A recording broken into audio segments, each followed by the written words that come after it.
Good morning, Mojave National Preserve. I have hit the van life jackpot here. I found an amazing place to camp. I'm so happy to have discovered this. This is a place I've driven by many times and I've always wondered, what's over here in these beautiful mountains? A couple of weeks ago, I asked you guys if there was any questions you had for us, and today's the day. Let's answer those questions. All right, so I've compiled a bunch of your guys' questions here on my phone, and let's just jump into them and see if we can answer these. All right, this comes from a viewer that goes by the handle of Shangs. What are the real world costs of living on the road?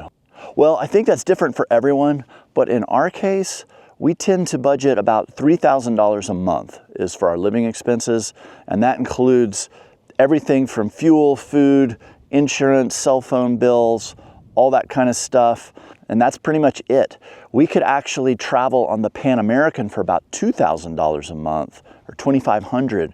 And we feel like since we've been back to the United States from the Pan Am trip, prices have gone up and our quality of life has gone down a little because of that. Our biggest expense is fuel is number one, food is number two.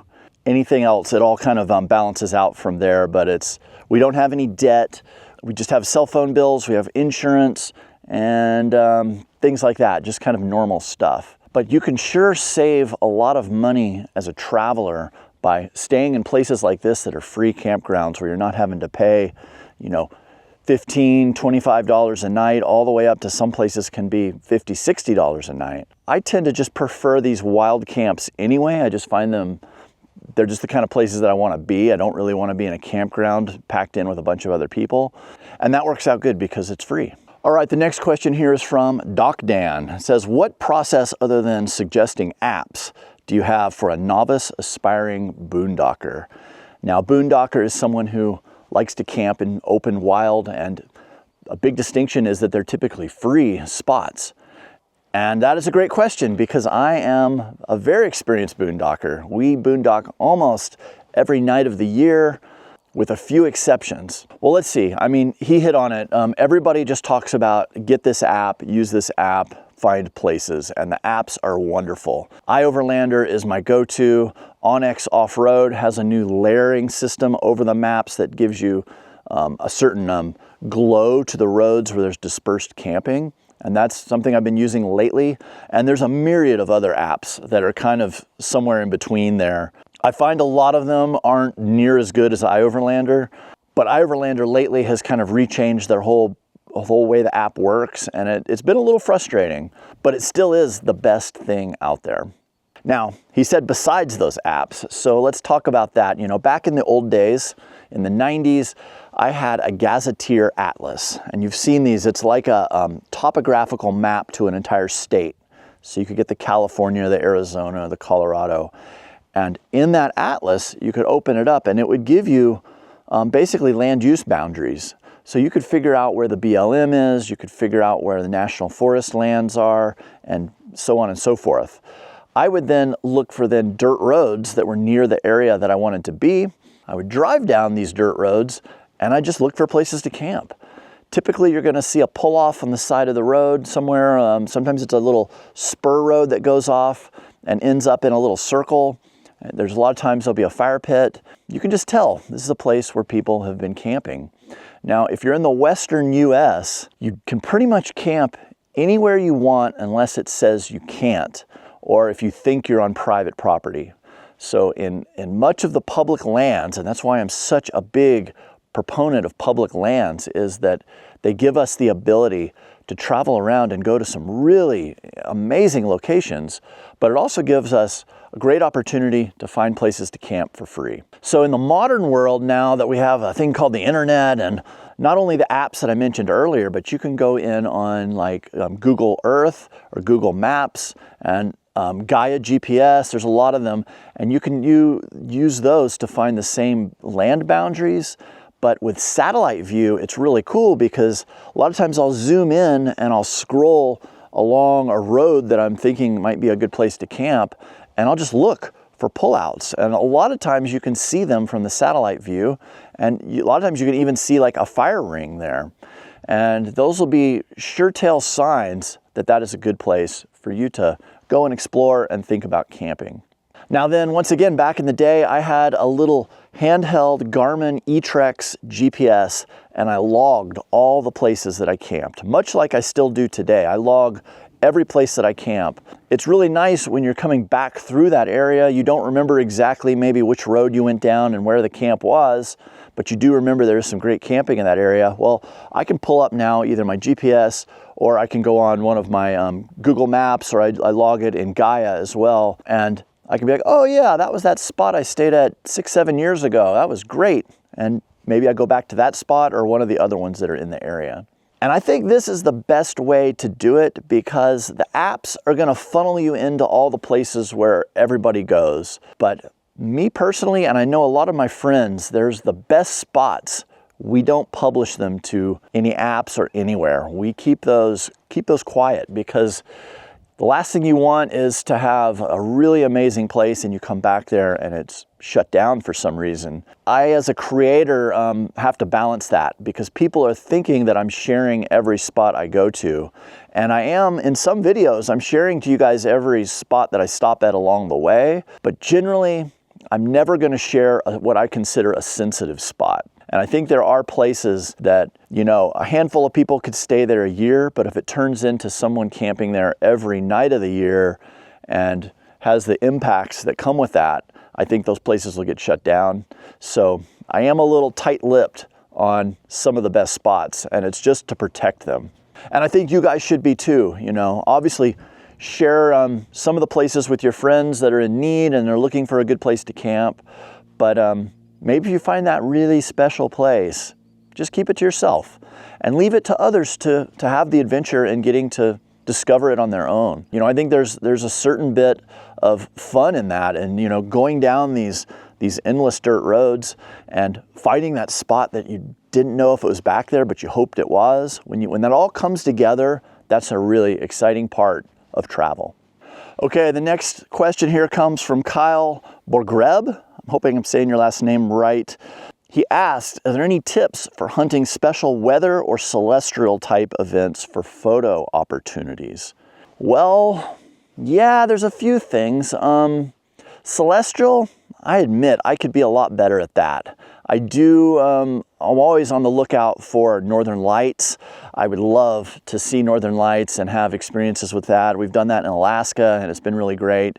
It always seems like I'm hearing about the northern lights the morning after. They've been amazing. So I don't have a history of really catching a ton of great northern lights, although I have seen them many times.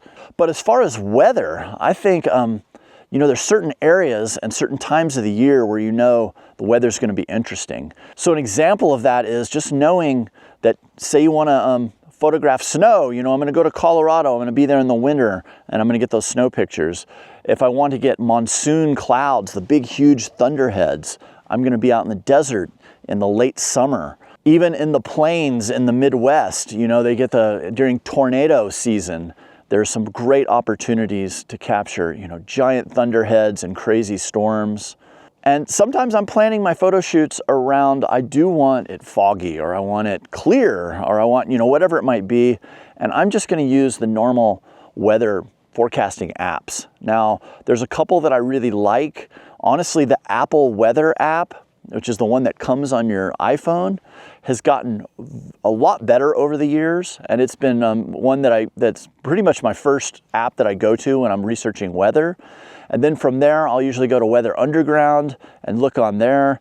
And then one that has the most data, and can be almost a little overwhelming, is Windy. And Windy is an app that allows you to track how the wind is flowing across the landscape. It'll give you wind speeds and directions. But now, recently, it's gotten all sorts of filters, and you can go in and put in all sorts of parameters and get forecast temperatures, cloud cover, all that sort of stuff. When we were in Central America, it was so hot, and we were looking for anywhere that was cool. And I was looking for volcanoes specifically, where we could drive up a road onto one of these volcanoes, get 1,000 or more feet higher in elevation where it was going to be cooler. And that really made a big difference in where we camped. So I don't know if that's the answer you were looking for, but that's kind of how I think about that stuff. And then I think with a lot of this celestial especially and weather, it's just a matter of of two things, either just being lucky or being really tuned into it and being able to drop everything and go to wherever the northern lights or the weather you're looking for is happening. So, hope that helps. Okay, this next question is from Michelle Tennant. In your video ending your South America trip, I noticed that your bathroom had storage, and I wondered if you use your shower or not. Why is this? And if so, how much do you use it? Well, Michelle, the shower is an interesting thing. I've lived in a Winnebago for almost 12 years now, and I've yet to shower in one inside. Now, that doesn't mean that I never take a shower. That would be bad. But it does mean that, and especially in the Revel van, we really need every bit of space for storage. It is a small van, and us living in it full time, it's important that we have that space. We find that the shower is just a kind of a wasted amount of space to dedicate just as a shower. We need that for other things. And we did this even when we had Winnebago views. We used the shower more as a closet than a shower. And it had a clothes hanging rod in there, and we would have clothes hanging and then have storage below that. And we have carried on with that in the couple of Revels that we've had. So our Revel has a cubby system that's basically just plastic dividers that we got at the Container Store, and they all mesh together, and it actually fills that space really great. So we will use the bathroom as a bathroom. We use the toilet all the time in there, but we don't use the shower area. We've then put these plastic containers in there for added storage. And it works great. It's a really great system, and in fact, it's something I've got in my mind is that someday I want to build the same thing we've done out of the plastic containers, but I want to build it out of probably wood and make a really dialed system in there that is even a little nicer than what we've got right now. But that brings us back to the shower issue. And where do we shower? How do you do showers on the road? Well, so in the rear of the Revel van, there is a secondary shower out there, the outside shower. And I use it all the time. I find it wonderful. You can have hot or cold water back there. You actually have way more room out the back of the van than trying to shower in that tiny little closet. And I enjoy showering outside. I think it's wonderful. And it gives me the ability to shower whenever I need it, especially if I'm in a place like this that's wild. It's a little kind of strange doing that in a city or something. But when I'm in cities, usually there's other shower opportunities, you know. If we have friends nearby or family, we use showers at their places. If we're really desperate, we can go to a rec center or a fitness club and use the showers there. There's always swimming in rivers and lakes. That's a great way to hose off and to feel a lot fresher. But, you know, people put a lot of energy into worrying about showers and even taking up real estate in their vehicles that could be used for something a lot more useful than just a shower. I find that showers aren't that hard to come by. With a little creativity and just looking at it from a different angle, you can find a shower almost anywhere you go. All right, next question. Mark here writes, it might be good for us to at least have an idea of what goes into your drone footage. I get asked this one all the time, like maybe almost every episode. He says, I know it's a lot to answer, but I'm not sure that the normal people have any idea what's going on behind the scenes. This is a difficult one to answer because honestly, every time it's a little different. There's not a cookie cutter formula. And it's also like a good magician never reveals how he does his tricks. It's kind of the same thing, you know. If you guys have a filmmaking background or photography background, you'll know that there's a lot that goes in behind the scenes to the pictures that you see that you think are just an average scene. There's a lot going on, and it's the same with our drone footage. It's a decision that we make based on a couple of things. The first and foremost is we want to show the environment that we're traveling through, and the drone is the best way to really get that big view of where it is and what it's like there. It also gives us a sense of scale for the van in relation to the environment. So that could be the mountains or the forests or the deserts or whatever it is. The drone is spectacular at giving that perspective. The drone has become really my almost number one camera. Now, like this, where I want to talk and have a microphone and you hear me, that's what I consider probably my real A camera. And I think the type of travel videos that I'm making, the drone gives me such a powerful perspective and tool to see what's really going on in this environment that I'm traveling through. Another question I get asked a lot is, what drone do I use? Well, currently I'm using a DJI Mavic 3 Pro. So I'm a big fan of the DJI products. I'm filming you guys on a DJI Osmo Pocket 3. It has the microphone that you always see around my neck. And this is just an incredible vlogging or really any type of camera. It has a gimbal on it just like a drone would, but it has a handle. So I can walk around and talk to you guys, and I can set it up on a tripod like I am now. As I move, it actually is tracking me. So the camera just follows me. I'm here totally by myself, but it looks like there's somebody maybe behind the camera working it and following me. It's not the case. It's the technology of DJI. It's a great company, and I love their products, and it really gives me a lot of creative freedom as a travel content creator.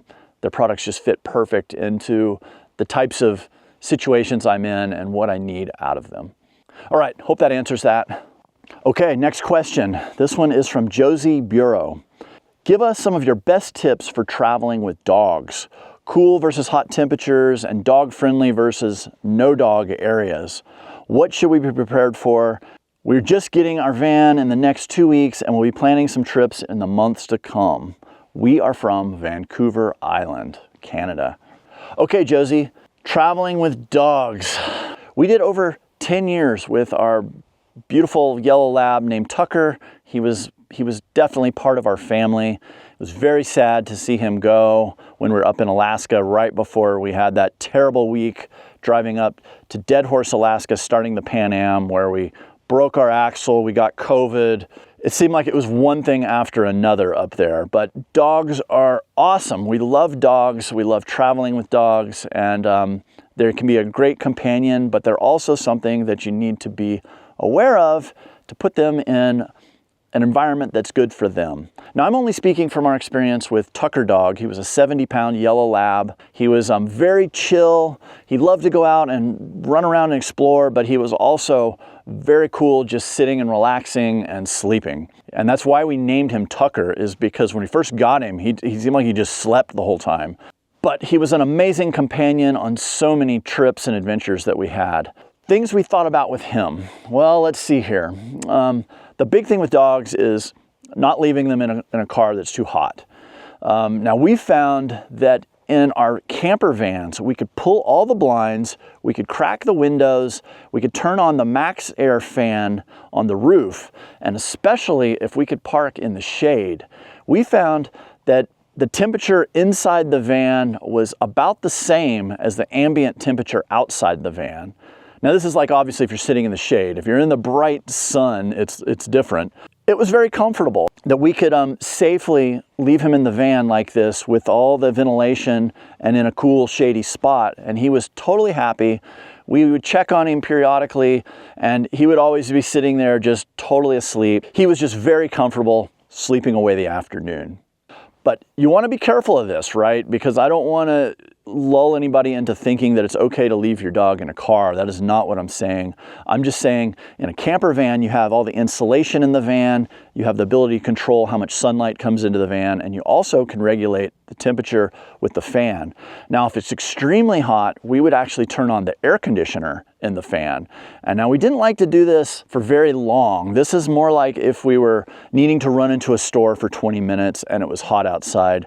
We would drive into the place with obviously the AC on in the van, so it would already be cool in there. Then we would turn on our roof air conditioner in the back. It would run off the batteries of the van, and we would be able to then keep the van nice and cool while we were in the store. Same thing applies. We would pull all the blinds. We would keep the sunlight from coming in, which really will heat up the van quick.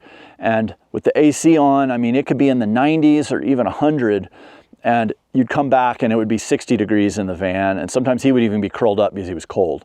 Okay, so that's kind of number one with traveling with dogs. Number two is you're gonna find there's a lot of places that it is awesome having your dog, and you're gonna find there's other places where it's more of a challenge. Let's start with awesome places. National forest, BLM, public lands, places like that. Like a place where I am right now, I could be here with a dog And especially if your dog's well behaved and is under voice commands, you could just let your dog be kind of wandering around your campsite. It's a good safe place for a dog. Other than the cactuses, Tucker had the ability to always get in the cactuses, and he would get them in his paws. We'd have to pull them out. You'd think he'd learn after 10 or 15 years of that, but he had a hard time with that. But he loved just milling around a campsite. He would never go too far away, but he would just love like finding a boulder to crawl under, and he would get in a cool spot and he'd lay down there and take a nap, or he'd be off sniffing a bush or whatever it was. Now, if your dog chases wildlife, that's a whole nother thing. You need to keep him on a leash or some sort of a cord. Tucker would occasionally chase deer, and we learned that early on, and we would then get a piece of a thin cord. It was like 6mm cord, and we had about a 50-foot chunk of it. So we could tie him up on the cord, we'd tie him to the van or to a rock or a tree, and then if he felt like he had that urge to chase after a deer, he couldn't go too far, and we could make sure that he stayed nearby. One of the hardest places to be with a dog is in the US national parks. We love visiting our national parks. They're so wonderful, but it was always hard with Tucker because you can only have a dog in the same places that you can have a vehicle. So that's parking lots, that's long roadways, in campgrounds. Dogs are okay there. They always have to be on a leash, but you can have your dog. But say you want to go off on that really cool hike. Well, now you got to figure out what to do with your dog. So sometimes we just didn't do the hikes, or sometimes we did a shorter version of the hikes. Or one time we did a 4-day backpacking trip in Yosemite, and Yosemite actually has a kennel there, and you can pay so much a day to put your dog in the National Park Service kennel, where one of the rangers comes by and checks on them 2 or 3 times a day, but they're in a big enclosed, fenced-in area that's just all theirs. They can stay there, and you know that they're going to be safe and sound while you're off on a bigger adventure. So there were a handful of times where we either used something like that in the national park, or we would find a pet sitter, or we'd have a friend watch it. You know, you got to get a little creative with that, but that is a challenge with dogs if you want to get off the beaten path and get into some of these places where they're restricted. So anyway, I hope that helps answer some dog questions. They're so much fun to travel with. Tucker went to 49 states. The only one he didn't go to was Hawaii. We couldn't figure out how to fly him over there without sedating him, and we didn't want to do that. But he went all over Mexico, he went all over Canada, and he even dipped his paws in the Arctic Ocean. So get out there with your dogs, just do it safely, and you guys will all have a really good time together. All right, the next one's maybe a little bit more of a comment than a question, but it's from David Smith. And he says, we enjoy y'all's trips and GPS tracks and overnight stops along the way. Thanks. You're welcome, David. That's something I really like sharing with our patrons. You guys provide so much benefit to us. It's one thing I can do back for you guys is give you guys the locations along the trip where you can repeat this. And I'm finding that to be very popular. People really want to maybe recreate some of the trips that were going on, and it's almost like what a guidebook used to do. You'd read in your guidebook about a certain area, say the Grand Canyon, it'd tell you a cool loop to do. We're just doing a video version of that. Now this kind of goes back to something earlier, which is sharing certain sensitive campsites. And there are places that I might not share just because I feel like maybe they're sensitive, and I've stumbled onto maybe a really cool little spot that if 50 people come, it might shut it down or degrade it in some way. So I don't share everything, but on those tours like the Colorado Crown Loop, you did see all the points that I went to on that trip. When it's appropriate, I will be sharing those types of tours and some of my most favorite campsites as well along those tours. So I hope you guys enjoy that, and just make sure that when you come to these places that I shared, please leave them a little cleaner than you found them. Don't make additional fire rings. Just be a really good steward of our public lands, because that is really important for us all to have access in the long run. And you know, if you watch this channel much, you know that I get up on my soapbox a little bit about that, and I feel like it is really important that if we are out here, that we've got to take care of it as well. Our moms aren't coming behind us and cleaning up. It's up to us to do that. So thanks, David. I'm glad you're enjoying it, and there's going to be many more to come. All right, let's see here. Bobby brought up something really interesting here. He says, what emergency systems are you using? He says he uses Overwatch X Rescue with an Iridium sat phone. He has a Starlink as well. He usually travels with key emergency numbers mapped out to the nearest hospitals, but weird events can strike anywhere at any time. I like to be prepared and I want to evacuate in the worst case scenarios. It goes on, he's 60 now, and he's seen a lot of crazy stuff in his lifetime, and he feels like you start to run out of second and third chances unless you're prepared. Well, Bobby, sounds like you're really prepared, and we try to be prepared as well. Thinking as far as communications go in a bad situation, yes, we carry a Garmin InReach device, so we can send out text messages, or we can hit the help button, which will automatically notify search and rescue, sheriff, EMS, those kind of people for the area we're in. That brings a little bit of peace of mind, especially when we're off on our human-powered adventures and we're away from the van in far and remote places. But when we're in the van, we also have the Starlink, which gives us the ability not only to communicate outside, but also to find things like hospitals or clinics or whatever it is we might need. It also gives us the ability to connect our phones to then do navigation and to get to those places. So it sounds like you're more prepared than I am, having this all pre-mapped out. But the way we travel, we are moving around every night. So it's almost impossible without us spending a couple hours each day mapping out all these places. We just know generally how to find a hospital in the area we're in, and we take note of it when we're in a very remote area, that we are in a remote area, and if something goes wrong, it's going to take a little more time and effort and resources maybe to get out of that place. And you know, like you saw in one of the last videos with Kathy breaking her ankle in the Peruvian Amazon, you know, that was one of the worst situations that maybe we've been in, medically speaking, with a medical injury and having to get out of there. And we had our InReach device with us, and I could have pushed the button, and I don't know what the medical response would have been in Peru, but someone would have known where we are and what's going on and could hopefully start working to help us. But usually we work under the program that we're gonna get ourselves out at all costs. It is gonna have to be the worst life and death situation for us to push that button and call in the helicopter. And we've had some instances where we've been really uncomfortable, but we've always managed to self-rescue. And I think it's really important to have these resources to be prepared and to be able to get yourself out, or if you really need help, to be able to get help to come to you. Now, on a side note to this, we do carry a pretty good first aid kit. And from our time in South America, we had a very well-stocked set of prescription drugs with antibiotics, antifungal, diarrhea medication, all that sort of stuff. We had that prepared so that then when we were out of the country, if something really bad happened, we could research it, we could call a doctor or do a video conference with a doctor, and then we had the prescriptions that we needed on hand to take care of most of whatever we got into.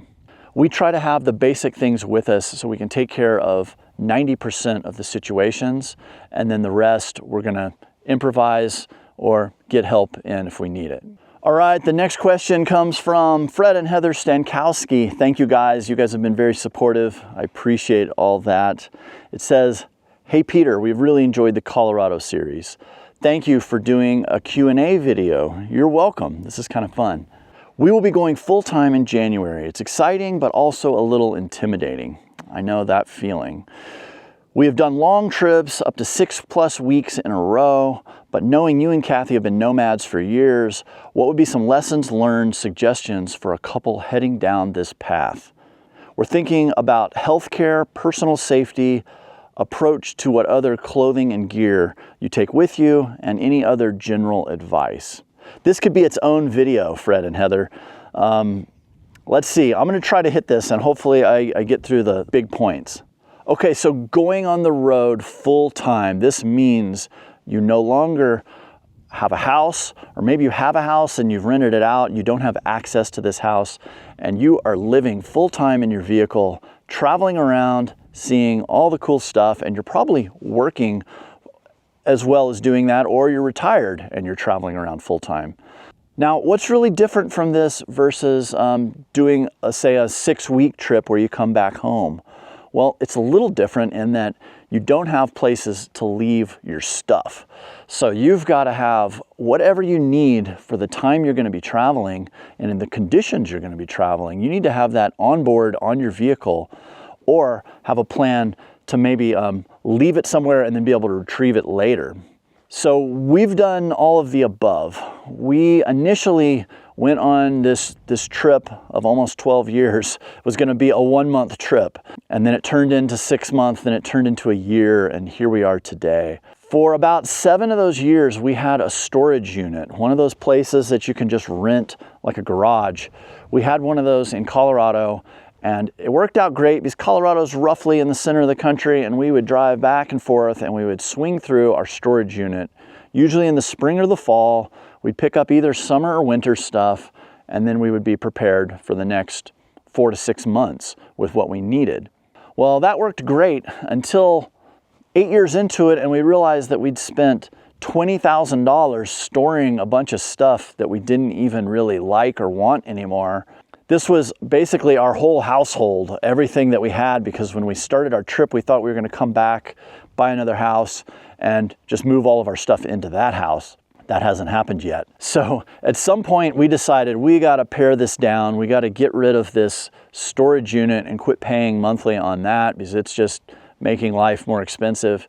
Okay, so let's hit on lessons learned and things to maybe recommend to you guys. Well, there's 100 things I could suggest. The most important thing is go where your heart leads you. Go to the places that you're the most excited about and enjoy this lifestyle to the fullest, because this is the closest thing you have to real freedom and being able to be vehicle-based and travel around and go to where the weather's the best, go to the mountains that you've always wanted to visit to, or the beach, or whatever it is.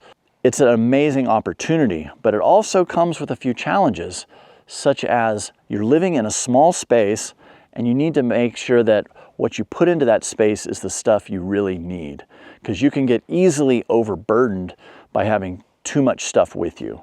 Now, this is coming from the guy with a mountain bike hanging off the back of his van and 3 kayaks on the roof.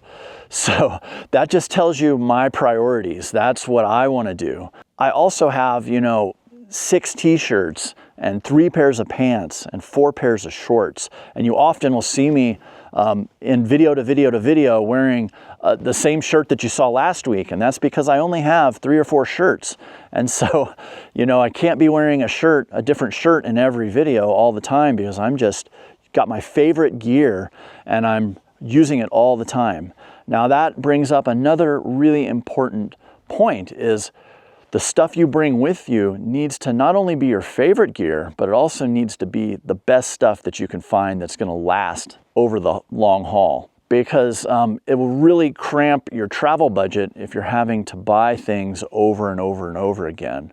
I am a big fan of the brand Patagonia because of just that. They build stuff to last. You can then take it to one of their stores. If you get a tear or something starts to fall apart, they will repair or replace it for free. I have got 20-year-old jeans from Patagonia that have been to the repair facility in Reno, Nevada multiple times, and I'm still wearing them. It's the old adage of buy once, cry once. You might pay a little more for it, but if it lasts you 5, 10, 20 times longer than the cheaper version of that, then that's a good value. So in your van or whatever it is you're traveling in, make sure that you're bringing the best quality and your favorite things that are going to suit you for the environment you're going to be in. Now, when we went to South America, we had to have things for warm weather, incredibly hot weather actually in Central America, all the way to pretty cold weather in Patagonia and down in Tierra del Fuego. With that being said, we've really got to get it down to a kit. So the way I pack for clothing is, I think of the worst scenario I'm going to be in, the coldest, wettest weather, and I build a system. So I'll have, a t-shirt of some sort. If I'm out in the back country, it'll be synthetic. If I'm in the front country, it's usually cotton. I'll then have some sort of other shirt. In this case, this is a fleece shirt that I would love this shirt a lot.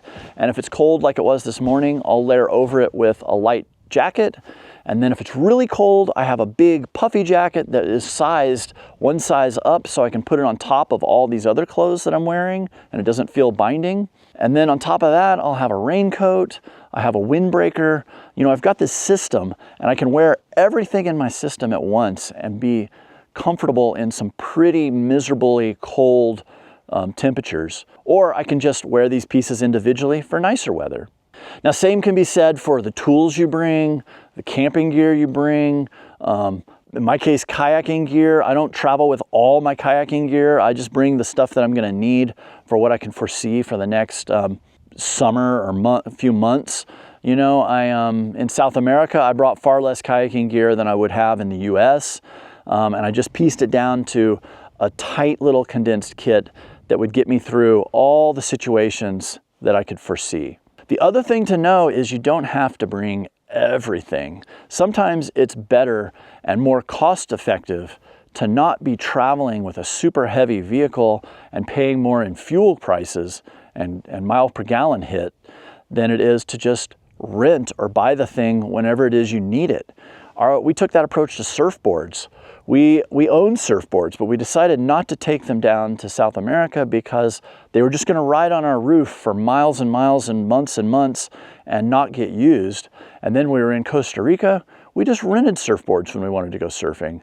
And that isn't as nice as having your own gear, but in the big picture, it worked really good and gave us still the ability to go and have fun surfing, but we aren't, you know, losing half a mile a gallon everywhere we go. Okay, healthcare is a big one, and this is a really kind of a hot topic for me and Kathy personally because we've had really bad experiences with healthcare in the US being a traveler. Now this could be another full video, but I'm going to try to hit it from a high level. Basically in the US, you have your health insurance. We buy insurance from the health insurance marketplace, and that gives us basically a basic coverage that gives us a high deductible, but we were looking for basically some coverage where if something really, really bad happens, like when Kathy blew out her ankle, we're gonna pay, say, a $5,000 deductible, but then after that, it's all covered, which in terms of an ankle surgery, you know, that's still $5,000, which is a lot of money to us. It gives us that sense of security of knowing that we aren't gonna have to pay $40,000 for an ankle surgery. This is exactly the reason Kathy's spending so much time in Arkansas and I'm traveling around here by myself right now, is our coverage is only good in the state that you buy it in, with a few exceptions for maybe like emergency room visits. This really affects us negatively as travelers because if you're from South Dakota or Texas or Arkansas or wherever it is that you've set up your domicile, which could just be a state that you claim as your resident in and you don't really live in any one state, but you got to pick one to get insurance and a driver's license and those kind of things, it forces you to have to go to that state when you need medical care. And in our case, Kathy's medical coverage is in Arkansas, and so she has to be in Arkansas. Now, she chose that because her mom lives in Arkansas and has her family, and her childhood home is there for her to stay at with her mom, and that's worked out great. She couldn't do the same thing traveling around like she normally would. She wouldn't get the same care, or even doctor's visits wouldn't be covered if she's outside of Arkansas. So in that case, when we're traveling around and we need to go see a doctor, say you just have a bad cold or the flu or strep throat or whatever it might be, if you want to go see a doctor, it forces us into doing a lot of cash pay. So we call the doctor ahead of time and we're like, oh gosh, we think we have strep throat. We need to come in, probably get antibiotics, but we'd like to see a doctor. How much is it for a cash pay visit? And it's important to ask that up front because there is a wildly different price, cash pay versus what your insurance pays the doctor. And it's good to know that. And a lot of doctors are willing to give you a lesser price than what it would be for insurance, knowing that it's a cash pay. So we'll have to jump through that extra hoop anytime we need to go see a doctor and we're out of our home state. And most of the time it's $100, $150. It's not the end of the world. It is kind of a shame that we pay for insurance monthly and then we can't use it in another state that we're in. That seems kind of messed up. Fred and Heather also asked about personal safety, and I think that maybe I'm interpreting that as bad people wanting to harm you. What I've found is everything that's happened to us bad from a crime standpoint or a personal safety standpoint has happened in and around a city. I've never once felt threatened out in wild places like this. And that's really because there's not many people out here, and the people that are out here are usually of a like mind of myself. They're out here because they want to be out here, and it takes effort to get out here. Typically criminals are lazy, and they are looking to capitalize on an easy situation that they can steal something or get away with something, and typically those options happen in cities. So, knock on wood, I hope that something doesn't happen tomorrow, but that has been our case. And in all of our 12 years of traveling full-time, the only time we have experienced any theft or being worried for our safety has been in the cities. This is an interesting thing we learned traveling south of the border, is that it felt really safe there too. We're programmed as Americans to think that anything south of the border is dangerous. And sure, there are dangerous places, but there's dangerous places in LA and Chicago and Dallas. You know, you can be in these places that just feel familiar to us and still have bad things happen. Well, it's the same in the rest of the world. Most of the rest of the world is safe, people are good, and you don't have to worry, be looking over your shoulder every second thinking that someone's coming up and is gonna hit you on the head with a stick. Now, personal safety, when I get asked this too, it usually means a couple of things. Is what sort of weapons do I need to carry to be safe? And that brings up a very controversial topic, which is firearms. And I think if you are trained and able to safely handle a firearm, maybe that's right for you to bring. If you don't feel comfortable with a firearm, there's lots of other options to give you a little more security and feeling that you can defend yourself if something goes bump in the night. I'm a big fan of having bear spray or pepper spray around. We carry bear spray because we go up to Alaska and in Montana and Wyoming, places where there are bears and you want to hike with bear spray. So we just have it in the van anyway. And I think it's a great option for if something did really go bad and someone was trying to do you harm, you could incapacitate them with bear spray and give yourself enough time to get away and get out of that situation. But really, thinking of personal protection, the best thing that you have going for you is your brain. If you pull into a place and you get that little feeling, that little hair stands up on the back of your neck and you're like, I don't know, this just doesn't really feel good, listen to that. That is the best thing you can do. And if you feel like it's just not right, then even if it is totally okay, you're gonna be thinking all night long, how is this a good place or not? And you're gonna be on high alert. And that does not make for a great camping experience or a very restful night. So we've done that many times. We pulled into a spot, we thought it was gonna be great, something weird's going on, maybe there's a weird person or it just doesn't seem like it should. Beautiful thing about your home being on wheels is it's on wheels and you can drive away and go out of there and go to some place that feels more comfortable. It's good to be prepared, but it's bad to be paranoid. So get out there, explore, and enjoy all these places that we can visit as nomads. Other general advice on this same topic is maybe talk to other travelers. Find out their favorite places. You know, you're obviously doing it right now because essentially we're having a conversation here. It's through YouTube. I hope we can sit around a campfire some night and talk more about all this stuff. But talk to other people, find out where they went, where are the awesome places, where are the places that they didn't feel good, where are the places you want to avoid. For the most part, the world is a big, wonderful, beautiful, and safe place to be and explore. Get out there and go check it out because there is a lot to be seen and good times to be had. All right, hope that answers that one. All right, the next question here is from Jason Ramsey, and it says, upgrade tips on the Revel since we are purchasing ours soon.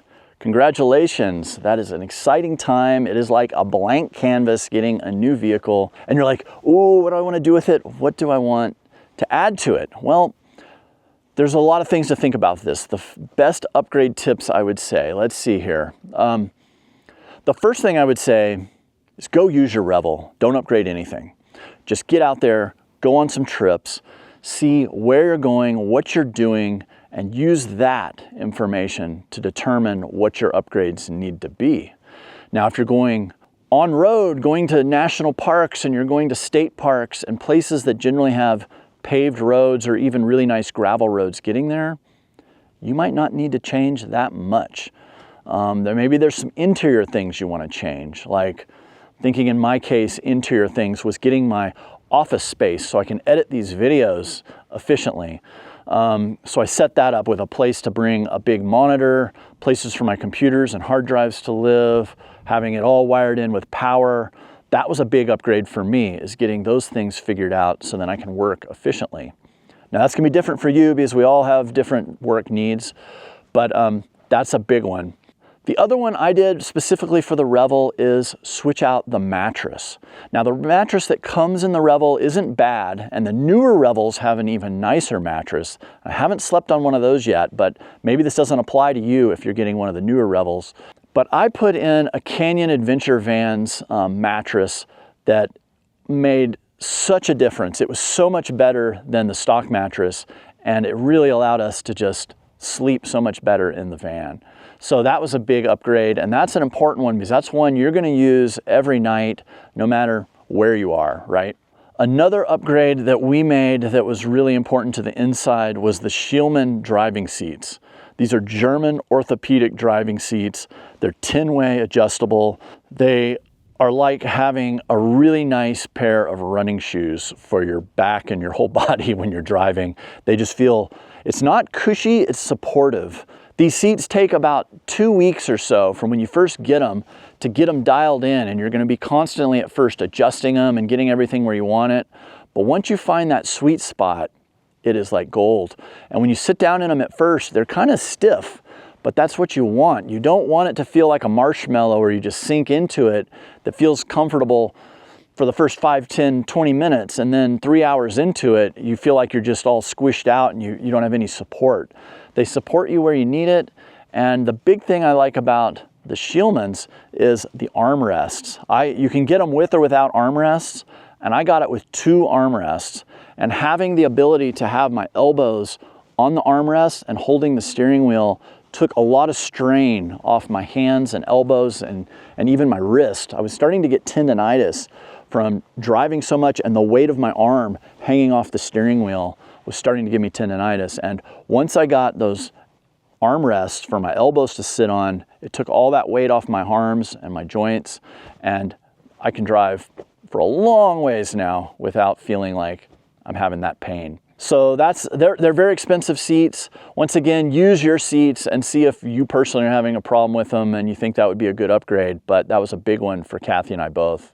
Okay, now we're thinking things you might want if you're going to be going off-road. Let's talk about that. I think then at that point, the number one thing would be the Agile off-road rip kit. Changing the suspension on a van, especially, even if you're always on the road, you might want to do this if your van is as loaded up as ours. Because these vans, they drive great when they're cargo vans, but then you put everything that goes into them to make them into a camper, and then you put all your personal belongings and gear and kayaks and bicycles and whatever you have, you start to quickly max out the suspension. I don't know if you've driven one yet where you felt it. You'll go over a bump like out of a driveway onto the street, and the van will go clunk, clunk, clunk, clunk, and it kind of does this sway. Well, you can stop the sway by adding a rip kit. By Agile Off-Road, it basically puts heavier duty shocks and struts on it, and in my case, we beefed up the leaf springs in the back, and now when I hit a bump, it just feels like it should. It just goes bump, bump, and goes right over it, and it handles the weight. That's a big thing. And then you take that into driving off-road or into really rough roads. It gives the van the support it needs so it doesn't feel like it's all over the place, and it's just a lot more comfortable to drive on your body. You're not taking quite as much of the beating, and same is said for all your cabinets and all the things in your van. It's not getting just shaken to death. So that makes a big difference. Another thing I would add if you're going off-road places is start off on a recovery kit, and that can be as simple as a tow strap, some soft shackles, maybe a couple hard shackles, and first and foremost, it would be a set of Maxtrax. I would have at least 2, if not 4. And I don't know, 8 times out of 10, the Maxtrax are gonna get you out of a lot of the situations you're gonna find yourself in. And then from there, you can decide if you're going off-road a lot in remote places, then maybe you wanna think about a winch and adding more to that recovery kit. But I would don't just buy all that stuff thinking that you need it now that you have a 4-wheel drive van. I went decades in a 4-wheel drive Toyota pickup, and I didn't have Maxtrax or anything, and I rarely got stuck. So keep that in mind. I would rather see people spending money on travel than just buying all this random stuff for your van that you might or might not need. Get the stuff that you need that's gonna improve your life and really make a difference for you, and then spend the rest of your money going places and doing things. That's why we got this van. A really great thing that I've added to my van is my Inhabit Design Works floor mats. They make my van cleaner, quieter, and warmer. It's an easy something you can do that really has a big gain as far as lifestyle. I also use their outdoor mat that goes outside of the door, and that does the same thing. It keeps me from tracking a lot of dirt and grime, and in this case, cactus needles into the van. I think this is a great thing that'll improve your van for anybody, no matter how you're using it. But let's see, another mod that I do is my custom-built drawer system. I built it myself, and it allows me to organize the garage space in the van. That's been really important for me. Now, some people like to use the backs of their vans more as living space, so maybe that wouldn't work for you. Organizing your van is really important, getting things in a good place where you can find them, where they travel well. They aren't gonna, you don't want to be hitting the brakes and then all the stuff in the back is sliding forward. That can be just dangerous. By getting out there and using your van, you're gonna realize the stuff that you need that's specific to your adventures. Now, certainly if you guys have any questions on this and you see something on my van and you wanna know what it is or why I use it or how come I chose that, hit me up in a comment down below and I'm happy to answer that. And that is something I do with our patrons, is we will talk in more depth on those things about all sorts of topics. So check out our Patreon too if you want to really deep dive into some of these things. One other thing I would say is make sure you have good tires. Most of the Revel vans come with BFG KO2s or KO3 tires on them, and that's my choice of tire for going around the world. Anywhere, anything you can throw at it, that is a great tire to have. But whatever it is, just make sure you have some good heavy-duty all-terrain tires. You know, they're gonna take you city to mountain to desert, wherever it is, and they're gonna take care of you, and that's what you want. All right, I hope that's not a bummer of an answer, because a lot of people want me just to tell them to buy everything and to be their excuse to reason why they need to get all this stuff. And I think if you need the stuff, you should get the stuff. And if you don't need the stuff, spend that money and go traveling. Go stay in a national park for a week. Go do whatever it is that you want to do, the whole reason you bought the van in the first place. There's a lot of things that you'll find that you'll want and need for your van. Just make sure that you really need them or you really want them. All right, Louis DeVille wrote, what are the best places to disperse camp in the winter in the USA and outside of the USA? This is a great topic, and this is something that's dear to our hearts because we love dispersed camping, and you're gonna find quickly living in a camper van is a lot of fun, being able to go skiing and do winter things, but you're also gonna discover on about day 7 that you've got a lot of condensation and moisture that's building up in your van, and it's getting kind of cold and clammy in there, and it is time to go south and find better weather. If we're talking specifically in the winter, we're gonna be going south for warmer temperatures. The southeastern US is got nice temperatures for the most part, especially down into Florida.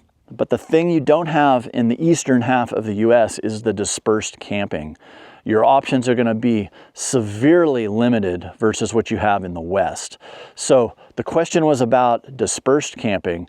So while you can go in the Southeast, you can go down to the Florida Keys, you can find great weather. We have done that a few times, and we have gone to the Florida Keys and done 50 days in the Keys and not paid once to camp, but it was very, very scrappy. We were staying anywhere and everywhere we could, including going to convenience stores and asking if it's okay if we parked in the corner of their parking lot. So this isn't really the type of experience most people want to have, but we pulled it off a couple of times, and that's why I'm not going back to the Florida Keys this winter.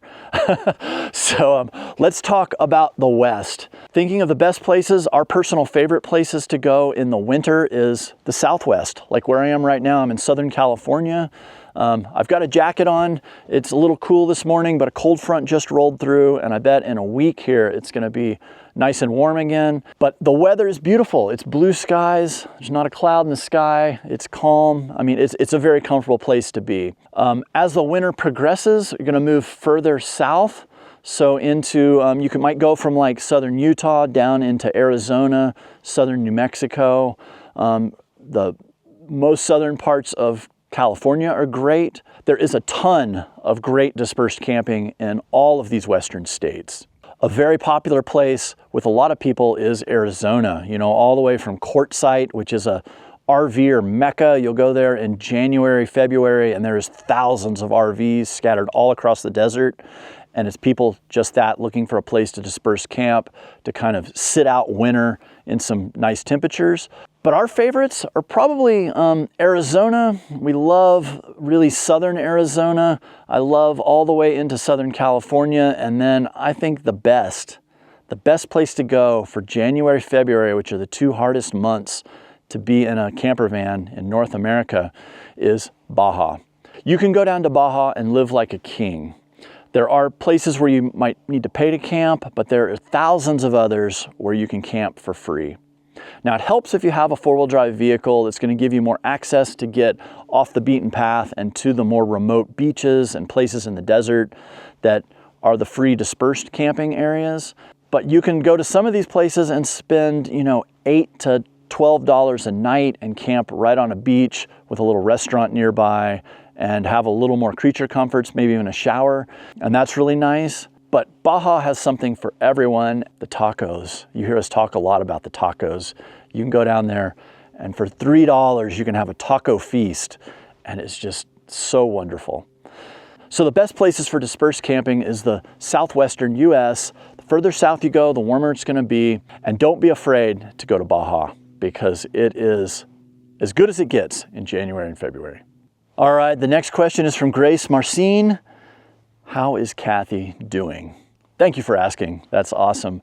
Kathy is doing well. She had her surgery. She's still in her walking boot at this moment, but she made a trip out here to California with the boot, and we were able to give our Pan American presentation at the Ocotillo on the Rocks event with Agile Off-Road a couple weeks ago, and that was really cool to have her out here and do that. But she did have to fly back to do more doctor's appointments, and she's about to jump into a pretty rigorous physical therapy schedule, getting her ankle back to being strong and giving it the range of motion that it needs. So she is busy working on that. She is eager to start swimming here in the next couple of weeks in the pool. That's going to be another thing that's going to be really good for her ankle, getting stronger. She's just taking care of really getting her ankle back to 100%, and we'll be back together here in about a month. Next question comes from Shangs. He wants to know the top 3 things I like and dislike about the Revel. Now, this is dear to my heart because I love the Revel van. I've been a part of the Revel since development, since before it was officially announced to the public. You know, I work for Winnebago as a brand ambassador. We wear a lot of hats in that capacity, where I do commercial photography for Winnebago on all different types of models, not just the Revel. We work closely with the R&D team, giving them feedback on our real-world experiences with the Revel. And we try to educate the user base on how to use a Revel and what's fun, inspiring things to do with the Revel. And we just generally try to inspire people to know how great it is traveling around in a camper van, such as the Revel. So let's see, this is a hard one to answer because I love the Revel so much that I've owned 2 of them. So let's start with the positives, I guess. One of the things that I love most about the Revel is its size and its capabilities. This would be that it's built on a 144 4x4 Sprinter van chassis, which is a compact van for being a full-size van, and it has a lot of good ground clearance and capabilities to take this to some pretty rough places. That's been great. I really like the floor plan of the Revel. It gives me a place to work, it gives us a place to hang out, it gives us a good living space. Now, I wouldn't say it's perfect by any means because it is still a very small space, and I'll get to that here in a second, but I find it very livable. For one person, it is incredibly comfortable. For two people, it's still great, but it gets to be a little bit more of a dance, moving around in there and managing each other, not stepping on each other's toes, but still wonderful for long range travel. Three people, like when we had our daughter in there, it is doable for a really fun and exciting trip, but it is probably not something you would want to do long term. So we would always pull a camper trailer behind our Revel, and our daughter had her own camper trailer, and that gave her space. So that worked pretty good for that stage in our life. And then when we went, all three of us, to Europe, and we shipped the Revel van over to Europe and toured around Europe, it was tight with the three of us in there, but we were in a really fun and exciting, interesting place, and we made it work. Another thing that I really like about Winnebago in general is the quality of the way they build things. You will find in a lot of the other brands, a refrigerator or something like a microwave or something like that will be bolted in with wood screws into like cheap plywood.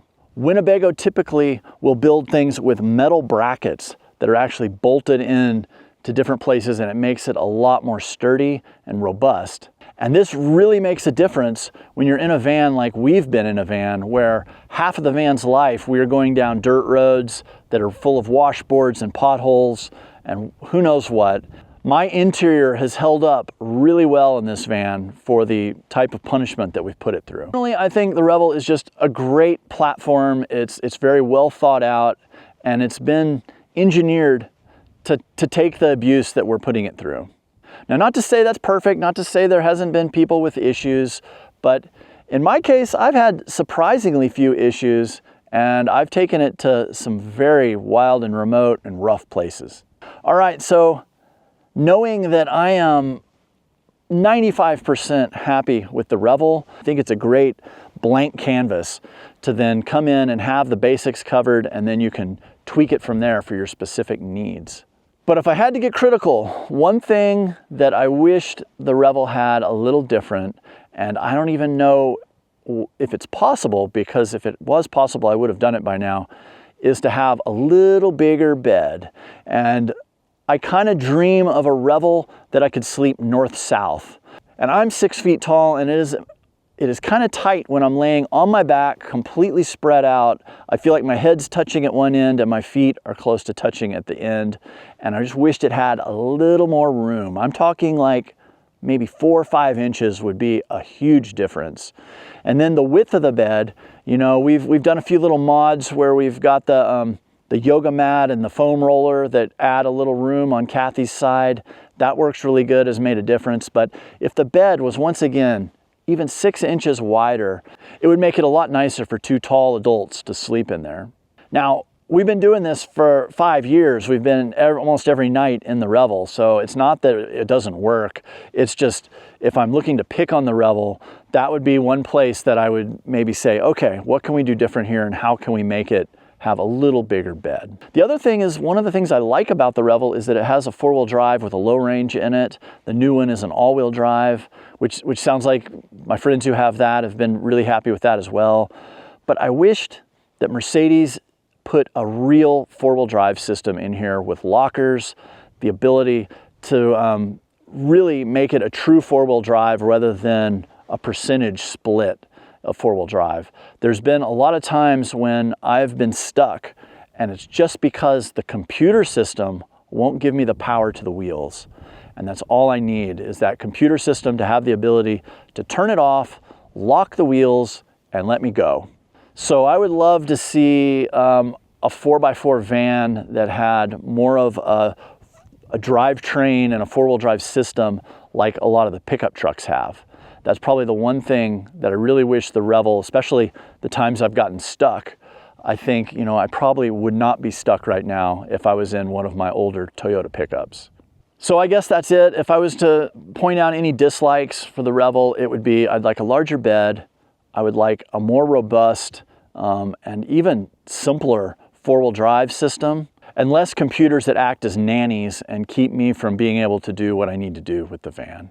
Now, this is a small thing to say because, like I said, I am overly happy with the Revel. I really enjoy it. I think it is the best thing on the market right now. And I'm always going to Overland Expo. I'm looking at all the rigs there and, you know, I'm imagining what would it be like to travel in this or that? And I keep coming back to, wow, we have a great platform here with the Winnebago Revel. Shangs writes, any new mods you're planning for your Revel? You know, my Revel's got almost anything I could need on it. We have purpose-built this particular Revel to take us on international travel. Specifically, we built it with the Pan American Highway in mind. All the stuff we've gotten at Agile Off-Road, from the RIP kit to the onboard air to the auxiliary fuel tanks to the lighting system. We've got the Owl Vans Expedition boxes. I don't know, there's so much we have done to this van to make it perfect for us and where we want to take it. I don't know there's a lot I would do. The one thing that comes to mind is the new Agile Off-Road suspension looks even better. And so that might be something that I would consider, is just doing a refresh on the Agile Off-Road RIP kit. I'm seeing a lot of my friends switch to the 285 size tires. It's one size tire size up than what we have with the 275s. That could be great for driving off-road, but it does have a little bit of a hit on-road. So if you're driving across continents like I am, you know, I'm a little hesitant to go up another tire size because I feel like the 275s do everything I need them to do, and it's a good blend of that and a fuel economy. So that is one thing that I go back and forth on, thinking maybe that'd be something to do, but I don't know if it is or not. I did just 2 days ago add the Terra-X charge groove, and it allows me to then raise it up and have little ports that go through that allow me to run the cables through that and to my devices, whereas before you have to kind of slam them in the door and that door always wants to pop open and it just doesn't work very good. Terra-X did a wonderful job of making a solution to solve that. So I just added that 2 days ago. So far it has been a dream. It's so nice just having my wires come through. You still have access to the box, but it allows it to not be slammed on the wires. But I don't know, you know, our van has got almost 145,000 miles on it at this point, and we're starting to think, what's it gonna be next? Where do we wanna go? What do we wanna do? Do we put more money into this van and keep it running great for another 100,000 miles and take that on to our next continent that we want to cross? Or is it time to trade it in and get something newer and start over from scratch with a new build? I don't know. That's something we're working through right now. We just got off the Pan Am and it performed flawlessly. We had 0 mechanical issues on the whole trip. So the stuff we did to this van worked really well. But who knows, you know, we might be going to Africa or to Asia, and we got to think about what's the best vehicle for that trip. So there it is, the endless cycle of van mods. Like I said earlier, just get out there and use your van and you'll know what you need to do to your van to give it that next little thing you need to get that more capability out of it. But first and foremost, just get out there and use it. Well, thanks guys. Those were some really great questions. I really appreciate you guys taking the time to send those to me. Please keep them coming in future videos. I do take these questions and I compile them onto a little document on my computer, and then I have them to draw from when I do one of these Q&A sessions again. I hope you found some of these answers useful, and it's always fun hearing what's important to you guys, and it actually gives me ideas for future videos that maybe want to jump deeper into some of these topics. So from the Mojave National Preserve in Southern California, I hope I see you somewhere over the horizon. Take care, guys. I'm out of here.